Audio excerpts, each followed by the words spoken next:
My stepchild once told me I should feel lucky to live with them.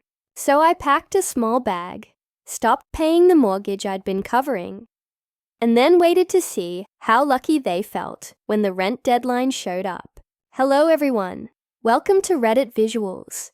You ever think you understand someone, really understand them, until the day they look straight at you and prove that basic decency isn't handed out to everyone at birth? I used to think that love and effort could pull a blended family together. Turns out, love is just the opening payment, and the interest that grows on it is often resentment. My name is Marcus. I'm 43, divorced, and father to a 10-year-old girl named Lily. I work in construction management. Nothing glamorous, but it pays the bills and keeps life simple.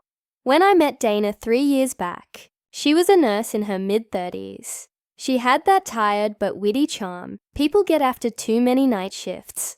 She also had a daughter, Emma, who was 16 then, sharp-tongued, confident, constantly glued to her phone, and polite enough to tolerate her mom's boyfriend. When Dana and I began dating, I wasn't aiming to replace anyone. I just wanted good company. Dana was kind, steady, and after a year, we decided to live together.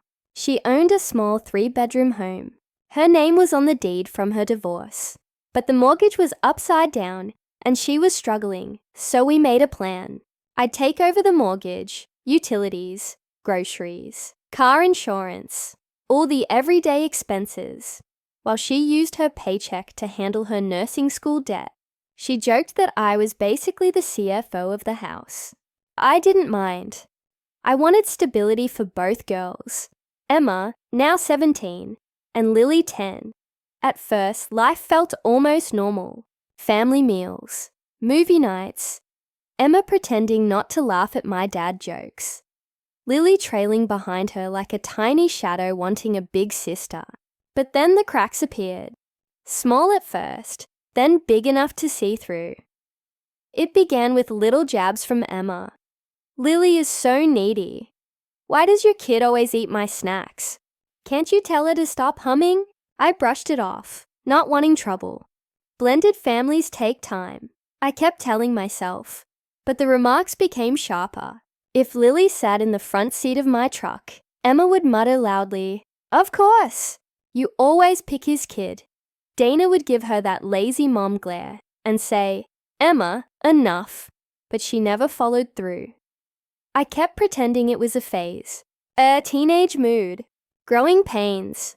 But you know what actually builds bitterness? Paying for every comfort in a place where you're treated like an outsider. One afternoon, about 8 months after we'd moved in together, I came home early because a concrete pour got delayed. It was around 2 p.m.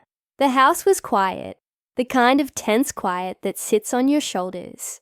I heard laughter coming from upstairs, Emma's room. I wasn't trying to spy, but when your own name pops up in conversation, you freeze. Emma was talking to someone on speakerphone. Honestly, he should be thankful my mom even lets him live here. He's lucky. Without us, he'd probably be renting some sad little apartment with his annoying kid. Then laughter. Hers and whoever she was talking to. Lucky. That word hit like a steel beam to the chest. I stood there in the living room, the same room where I'd paid to have the HVAC fixed last month, and felt my hands go cold. Every mortgage payment flashed through my mind. The $1,300 I'd covered for 9 straight months. The groceries she devoured. The car insurance I added her to. The high-speed internet she lived on. The college fees I covered when Dana said money was tight. Lucky. When Dana got home that night, still in her scrubs, tired and pulling her hair loose, I told her what I'd heard. She sighed and rubbed her temples. Marcus, she didn't mean it like that. Teenagers exaggerate when talking to friends. She just wants to sound cool. I stared. Dana, she said I should be grateful to live in the house I'm paying for. She called Lily annoying. She looked away. I'll talk to her. But she didn't. Not that night. Not the next day. Not ever. That night, after they slept, I sat at the kitchen table staring at the stack of bills. mortgage statement, utility bills, taxes. And for the first time, a thought bubbled up. What if I just stopped? What if they saw what lucky really looks like? I didn't act yet. I wanted to give them a chance to show a little respect. Something. Anything. A week later, during dinner, you know that simple spaghetti meal you make when work drains you. Lily was telling me about a drawing she made in art class. A whole underwater world with jellyfish and coral. Emma cut in, eyes glued to her phone. Why do we have to listen to kids' stories during dinner? It's so boring. Lily's voice stopped. Her shoulders folded in, tiny and hurt. Dana gave Emma that weak glare again, but said nothing. So I said calmly, Emma, she's sharing something important. Let her finish. Emma smirked, looked right at me and said, please, you're not even my dad. You don't get to tell me what to do in my house. The silence was like wet concrete, drying over everything. I looked at Dana, hoping she'd step in, but she only whispered, Emma, that's enough. Like she was commenting on the weather. That's when I realized this wasn't my home. This wasn't my family, and respect was not included in the mortgage. I didn't fight. I tucked Lily into bed with her stuffed elephant and sat outside until dawn, thinking about the price of being someone's backup plan. The next morning, before anyone woke up, I quietly made coffee and then started packing. Not everything, just 2 duffel bags for me, 2 for Lily. Clothes, toiletries, her books, her elephant. We loaded the truck. Sweetheart, we're going on an adventure. By 6:30, we were gone. Before leaving, I opened my laptop and cancelled the recurring mortgage payment. Just one click. Suddenly, next month's payment was Dana's responsibility, not mine. I left a note on the counter by the coffee maker. You told me I was lucky to live here. Emma said, this isn't my house. You're right, so handle it like it's yours. Lily and I are leaving. This month is paid.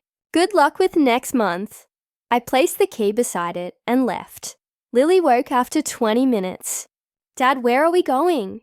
To find a place that feels like home. We checked into a cheap hotel for a week. By day 3, I found a small 2-bedroom apartment. Nothing special, but peaceful. Lily called it our quiet castle. She taped a drawing to the fridge. Home. No mean people allowed. My phone kept ringing. Dana called 6 times. Marcus, where are you? What's going on? You can't just leave. I ignored it. Then Emma texted. So you just abandon us. Real mature. Enjoy your dump. I deleted it. A week passed. I focused on Lily. New school. New routine. Dana called again. This time I answered. The mortgage is due in 3 days. I can't pay it alone. Please help us. I'll talk to Emma. Dana, you already talked to her. You just didn't say anything that mattered. She started crying. We'll lose the house. Not if you pay the mortgage. Pick up extra shifts. Adults figure it out. I hung up shaking. By week 2, Dana's calls turned angry. I had to ask my parents for money. Emma's freaking out. I felt a little bad. But every time my guilt rose, I remembered Emma laughing while calling Lily annoying. Dinah! Emma told me I had no say in my own home, and you agreed by staying silent. Actions have consequences. I'm not yours anymore. By week 3, Emma posted a picture of cheap pizza on paper plates. Guess we're surviving without him. But by week 4, the tone changed. Thrift store furniture, moving day, then a selfie in a Burger King uniform. First day, wish me luck. Emma, who once mocked retail workers, was now working fast food. Not by choice, by need. Dana's sister told me Dana was working 16-hour shifts. Emma's job was covering her phone and car. The mortgage was 2 months behind. A foreclosure warning arrived. 2 months after I left, Dana showed up at my apartment. She looked drained, older. I failed you. I let Emma walk all over us because I was scared of losing her. We're drowning, Marcus, she begged. She cried, but I told her the truth. Dana, I told you what Emma said.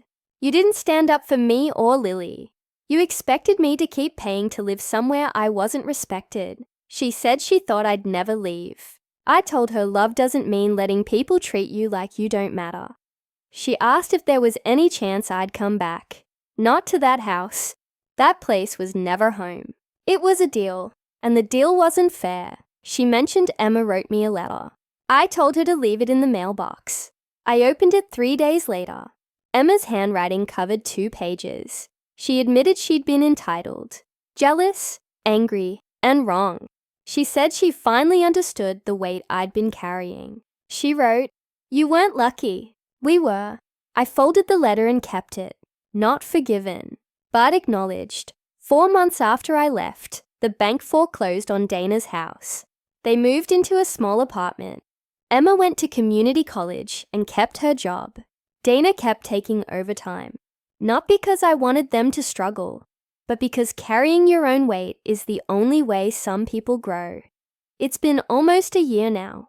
In our quiet castle, Lily draws while I make pancakes every Sunday. She hums whenever she wants. No one tells her she's annoying. Last week she asked, "Dad, do you think Dana and Emma are okay?" "I think they're learning, sweetheart. Sometimes learning is harder than being okay," she nodded. "I like it here better." "Me too, kiddo."